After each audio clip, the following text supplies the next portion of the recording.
Guys, I got a little bit of bad news.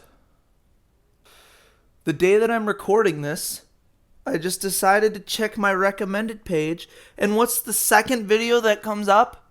Is the Cosmonaut Variety Hours part 2 of their whole entire Star Wars review, and it's all the prequel movies. On the day that I'm going to record this, what bad timing is that? I just finished preparing this video today, and I'm recording it now, and I'm going to get it edited by tomorrow and try to post it by Wednesday.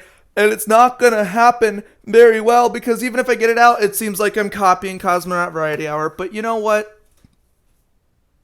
I'm not going to let all my hard work go to waste. I already watched these movies. I already took in as much as I could. I already prepared the video. So we're just going to get into it. Hi, everyone. I'm kind of anticipating the new Star Wars movie coming out this December. And to be honest, I'm not entirely sure how it's going to turn out. I mean, we're going to have Emperor Palpatine back, and we're going to have Dark Rey, unless it's a vision or something, which honestly is a really cop-out thing that Disney would probably do. But most importantly, we're going to have a conclusion for Kylo Ren, which I just want to touch on real quick, that we so desperately need an end of Kylo Ren's arc, or some part of Kylo Ren's arc. I feel that Kylo Ren has kind of been wasted in the past 2 movies that he's in, and his arc is a little dull. Like, they're trying to have him struggle with his whole belief system, but let me break it down to some simple actions and feelings that us as an audience have encountered with Ben Solo. Ben kind of just goes along with the First Order's plans, like he has really nothing to do with how it's planned or done, and then his dad tries to help in whichever way he can. And Ben just straight up murders his dad. And also, that's the worst cop-out way to kill Han Solo. I'm just gonna throw that out there, but that's for another time. But anyway, that's all he does in the first movie he's in, okay? That's all they give him.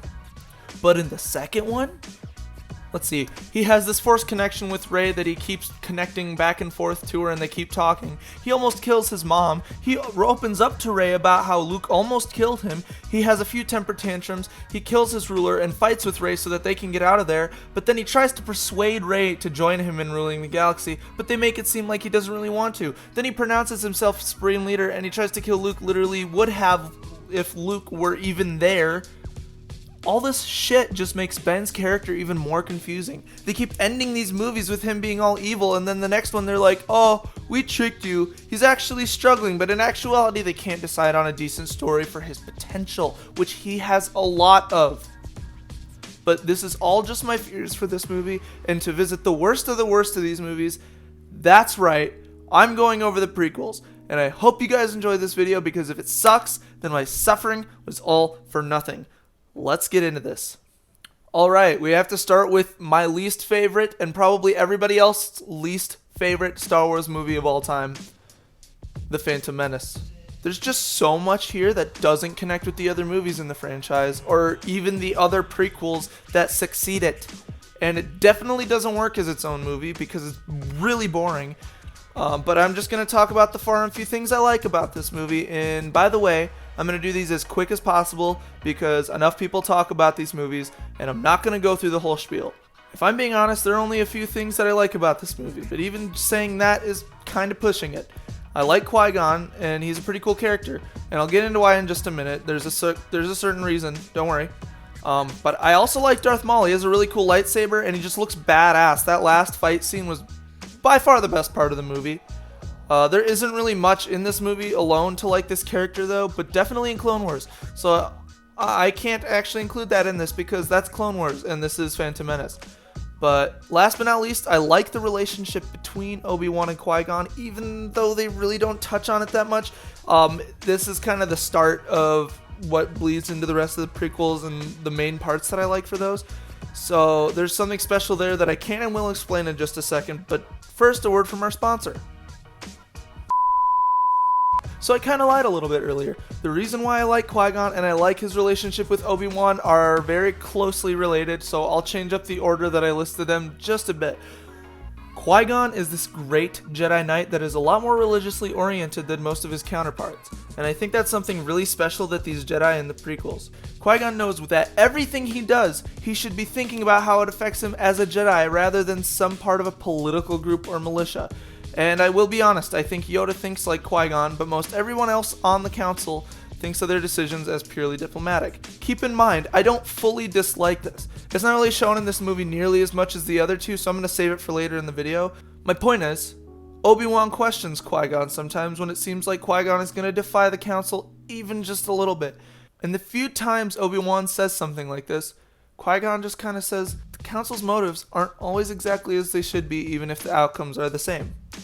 And I honestly think that's pretty powerful, and I find that aspect of the character really compelling, and him dying was probably the best for these movies because it created so much potential, but a lot of that was wasted in the next two. That's pretty much all I like about this movie though, but it doesn't come close to saving it by a long shot.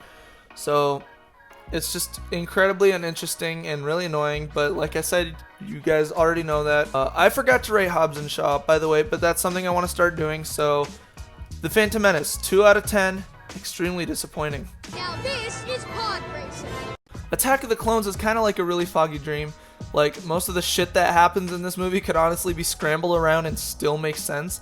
Except the end scene, which I actually kind of like, but again, it's not a great thing, it just kind of looks cool. But I hate seeing a movie that could actually be pretty cool just flop, because it's not bad. I mean, maybe the acting is, and I can sit through this movie and not fall asleep, but the acting is definitely terrible. What am I talking about? But unlike Phantom Menace, this movie actually has a little bit of a something to it that just keeps you a little more engaged than the other one. But that can kind of be just as bad in this opinion, because it's like they learned from making an actually bad movie, but didn't really focus on the story still. And it's kind of disappointing, but I don't know. This movie's just really meh, and I just want to add that Natalie Portman does not know how to act in any of these movies. She was like 18 when The Phantom Menace came out, and it was just so monotone. Like, everything she did was just, it was like she was a droid, and that's probably the best way I can describe it. So in Attack of the Clones, she smiles a little bit more, but it's kind of like she's acting for a soap opera. And the third one, she just moves the muscles in her face a little bit more.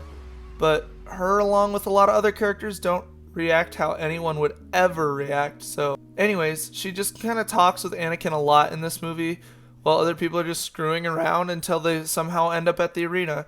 And then the big arena fight comes, and I just watched this movie taking in everything, and I still don't know why or how they got to the arena, or how the Jedi knew that they were at the arena. It doesn't make an effort to address these things in a normal way, and if they do, they're overshadowed by something. I don't know. This movie is just kind of a waste of time, but 4 out of 10, improvement on the first one isn't really saying much. I don't know, guys. I'm 3 movies in, and I'm already getting really tired, but I don't know. It's not like this movie's great, but if you're watching the prequels in order, this is probably the movie you're looking forward to the most. Even though it's like 3 hours long, a lot of stuff happens in here that's honestly kept me a little engaged. And it's cool to see Anakin struggling a little bit with his responsibilities and his desires. Also, the choreography for these fight scenes is just honestly awesome. I mean, there's this one part of the final fight with Anakin and Obi-Wan where they just keep doing the same thing over and over. Like, they really couldn't think of any other things for them to do there, but hey, other than that and some really shoddy acting, this movie's not the worst. And besides some visuals, this movie just kind of spins in circles until Anakin gets mad and breaks everything. Can I just point out, why is Anakin allowed to wear black as a Jedi Knight, but we have never seen any other Jedi Knight wear this? I don't understand. Is he just special? I know he's special, but they never really treated him special.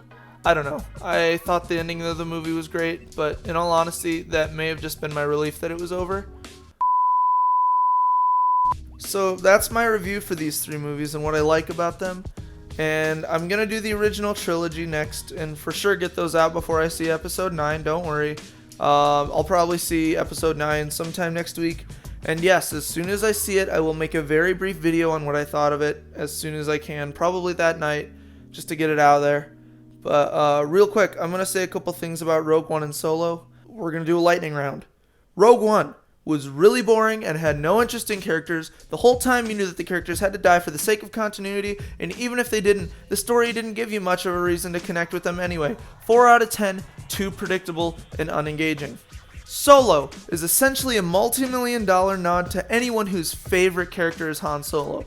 Now, I'm not gonna lie to you, Alden Ehrenreich does a pretty good job of playing Han Solo. He gives off that douchebag personality that was pulled off so well in the original trilogy, but that's the thing. We never needed a backstory to Han Solo because the mystery behind the character is what made him such a memorable part of the series. And the whole story of him having a girlfriend progress the story is not really even progressing the story at all. You could take her out, he could do all these things just because he's a wanderer. Honestly, this movie should have never been made, but Disney is pretty good at pointless cash grabs. 5 out of 10, unnecessary. Alright guys, so that's the end of the video. I'm going to talk about The Force Awakens and The Last Jedi at the end of the next video. If you liked this video and want to see more, then hit that subscribe button and go check out my other videos. Anyway guys, it's Kai from Rated K. I'll see you later.